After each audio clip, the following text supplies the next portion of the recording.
Hajmo da i danas ljubav može, dragi moji.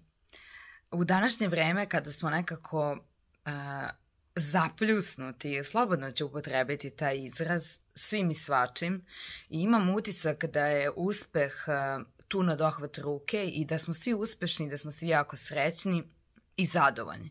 A uspeh nekad zaista izgleda ovako, da morate da ustanete u 6 ujutru, da vam se ne ustaje, na primjer kao ja danas, jer sam već od 7:30 imala neku online edukaciju od u Nemačkoj, da vas boli glava. Uspeh nekad izgleda da ste i neuspešni, da ne znate sve odgovore na sva pitanja, pa ni ja sama nekad ne znam sve odgovore na sva pitanja, iako i vama ovde dajem savete, jer i ja sam živo biće.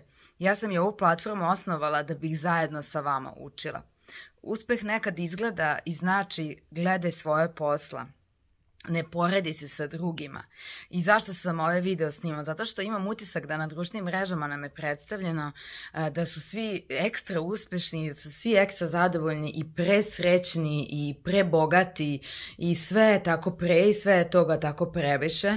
A u ovom videu samo ovako od srca želim da vam kažem da ste dovoljno dobri takve kakvi jeste, da je svaki vaš pomak, pa čak i u ovom ponedeljku koji znam da mnogi ne vole, ja ga iskreno osobno volim, da je svaki taj vaš korak važan, pa čak i korak unazad, jer i taj korak unazad će mi doneti 3 koraka unaprijed.